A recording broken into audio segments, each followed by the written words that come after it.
Hola amigos, nuevamente aquí con ustedes y como les dije anteriormente hemos invitado a la doctora Nelly Conte para que nos hable sobre el tema de medicamentos bioequivalentes. ¿Cuán seguros y cuán potentes son estos medicamentos? Buenos días, doctora. Buenas. ¿Qué tal? Doctora, bioequivalente, ¿qué significa eso? Bueno, yo quisiera aclarar, ¿verdad? Porque podemos hablar de bioequivalencia y podemos hablar de genéricos.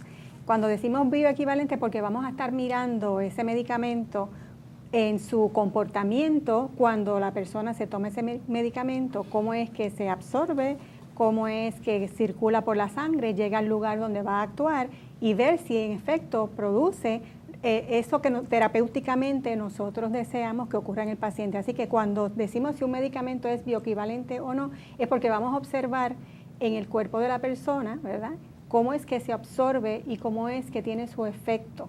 Y decimos que es bioequivalente si logramos ver que ese comportamiento, terapéuticamente hablando, es igual.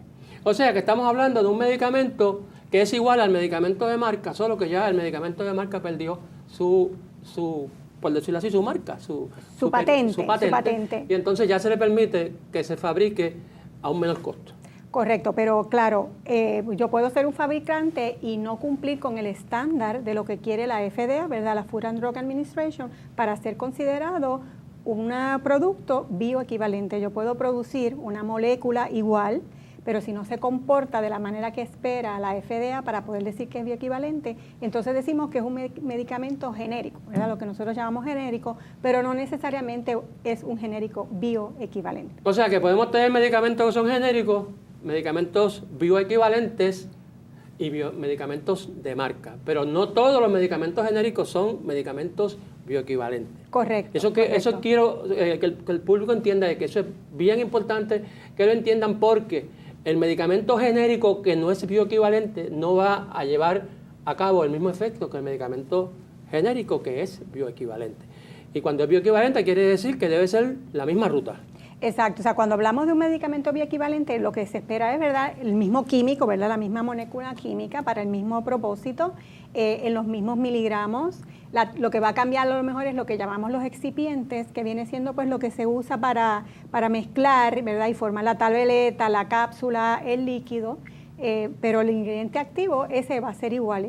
Y el comportamiento está científicamente probado. Se hacen unas pruebas para determinar, ¿verdad?, en un grupo pequeño de personas saludables, que al tomar o ingerir ese medicamento bioequivalente se pueda comprobar mediante análisis de sangre, entre otras cosas, que el medicamento está haciendo su función, está teniendo ese efecto terapéutico similar al que llamamos medicamento de marca, ¿verdad?, que fue el innovador, el que primeramente lo lanzó al mercado. O sea, entonces que nosotros tenemos que confiar en que FDA, en la Administración de Drogas y Alimentos de Estados Unidos, nos está diciendo a nosotros que un medicamento que es bioequivalente, o sea, que es A, B. Correcto, lo que nos va a decir la FDA es que ese medicamento se ha encontrado que es equivalente, ¿verdad?, bioequivalente, y que va a producir tanto los efectos que queremos como el % de probabilidad de los efectos adversos también, ¿verdad? O sea que, en otras palabras, que va a comportarse de la misma manera. Pero sí es bueno aclararle al público, ¿verdad?, que cuando decimos esto pueden haber variaciones, porque no es que cuando la FDA evalúa ese medicamento está viendo exactamente una copia exacta, ¿verdad?, del comportamiento de ese producto en el cuerpo humano, sino hay unas variaciones, pero es una variación tolerable, ¿verdad?, que el gobierno federal, la FDA, considera que aunque haya variaciones, se le va a considerar bioequivalente porque produce el efecto terapéutico esperado, ¿verdad?, pero sí van a haber unas variaciones. Esa variación, ¿cómo la mide el FDA? ¿O cómo el FDA exige que se haga? Bueno, como mencioné, pues se selecciona un grupo pequeño de pacientes que son pacientes saludables, ¿verdad? No vamos a estudiar un paciente enfermo, sino un paciente saludable, y a ese paciente pues se le hacen unas pruebas de concentración en la sangre. ¿Quién hace las pruebas? Las puede hacer la misma compañía que va a producir el bioequivalente, ¿verdad?, siguiendo los estándares de la FDA, y entonces se toman estas pruebas de sangre y de concentración en orina, podría ser, para determinar qué cantidad hay en el cuerpo y decidir que, se parece a las cantidades que se esperan o que están presentes cuando usamos un medicamento de marca. También se evalúa que en el momento de que se toma el medicamento y en el momento que comienza a sentirse el efecto terapéutico, que es lo que en inglés se llama onset, ¿verdad? Que ya comienza a sentirse el efecto terapéutico, pues que ese tiempo que toma desde que nosotros, digamos, ingerimos un medicamento a empezar a sentir el efecto, sea similar también. Para entonces con esto poder decir que es bioequivalente. Claro, esto es bien científico, estadístico, se hace una curva, ¿verdad? Lo que le llaman el área debajo de la curva, que es como quien dice la historia de ese medicamento desde el momento en que lo ingerimos hasta que empieza su efecto terapéutico y entonces empieza a eliminarse en el cuerpo. O sea, y eso forma una gráfica, ¿verdad?, que le llamamos área debajo de la curva. O sea, que lo que hace esa gráfica es que mide cuando el medicamento empieza a hacer el efecto máximo y el efecto cuando lo empieza a perder. Correcto. Y eso, estadísticamente hablando, ¿cómo debe estar? Debe estar en un 20%, más o menos 20%, y si es así, y el comportamiento, ¿verdad?, de esa línea, de esa gráfica, y el área debajo de la curva es parecida al medicamento de marca, entonces la FDA lo considera bioequivalente. O sea, que debe haber una desviación de un 20% más o menos. Ahora, vamos a ser un poco abogado del diablo. Nosotros, esto lo dice FDA, y yo intenté averiguar cómo es que el FDA logra esto, y me dijeron, tú tienes que pagar por obtener esa información. Pero vamos a suponer que yo estoy usando, como hay varias compañías que hacen bioequivalentes, hay bastantes, sobre todo en el caso de las hormonas del tiroides, hay un dron que fabrican este medicamento. Vamos a decir que el medicamento A tiene una desviación de 15 y el medicamento B tiene una desviación de 20. ¿Qué ocurre si en este mes me dan a mí el que tiene una desviación de 15 y al mes siguiente me dan el que tiene una desviación de 20? Bueno, primero que cuando decimos desviación, primero tenemos que partir de la premisa que fue un grupo limitado de personas saludables, ¿verdad?, que no tienen la condición necesariamente. Cuando hay estas desviaciones así, puede ser que el paciente sea lo suficientemente susceptible como para que se pueda observar o que el médico pueda, mediante análisis, ¿verdad?, del laboratorio, determinar que no le está haciendo el mismo efecto.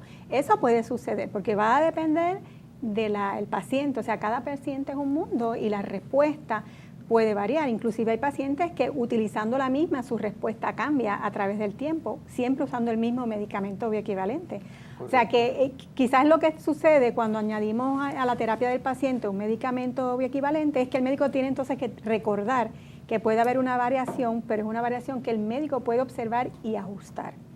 En el caso de la tiroides, lo que se recomienda es que si el paciente es iniciado, ¿verdad?, se le descubre que tiene problema de la tiroides, comienza por primera vez una terapia, si va a empezar con un medicamento bioequivalente, procurar que sea siempre, primero, bioequivalente siempre, porque ya empezó con el bioequivalente, y segundo, procurar que sea la misma marca, o sea, cuando decimos marca, no marca la misma compañía que lo fabrica. La misma manufacturero, genérico o bioequivalente, que sea ese siempre el que el paciente utilice, sobre todo si es un paciente susceptible.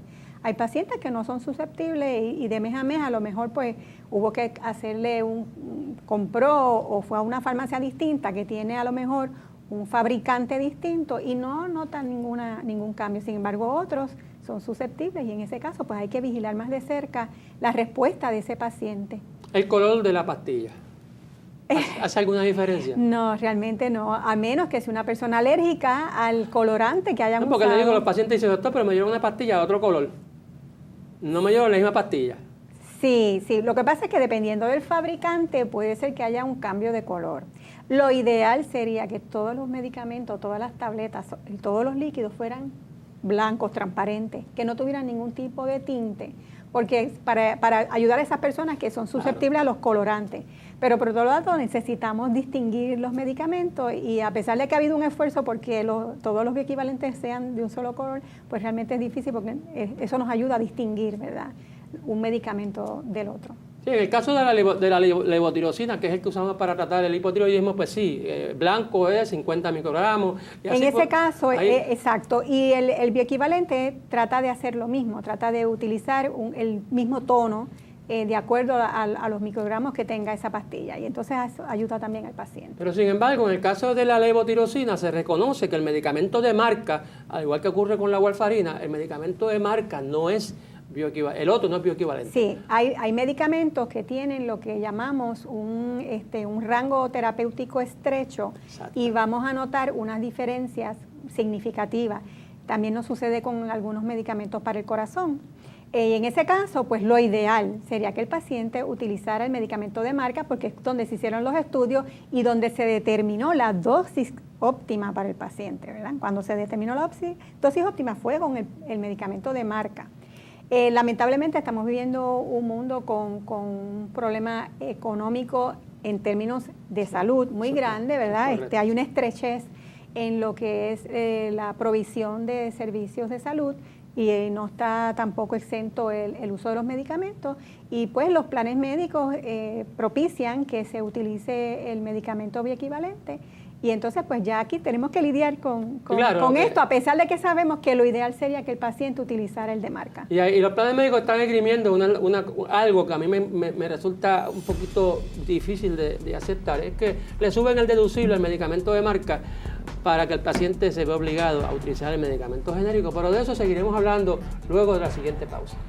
A continuación, unos datos educativos para que estés en alerta. La Administración de Drogas y Alimentos, o FDA, por sus siglas en inglés, reglamenta la producción de todos los medicamentos bioequivalentes. Además de ser más económicos en costo, estos son seguros y efectivos. Contienen los mismos ingredientes activos que los de marca.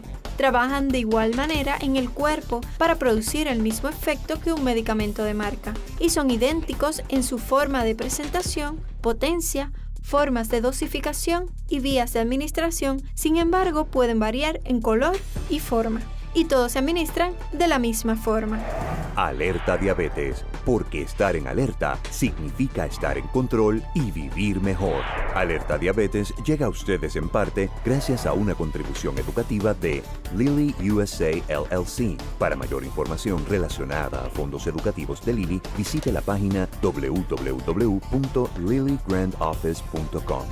Bristol Myers Squibb. Y una aportación de Sanofi, porque la salud es lo que nos importa.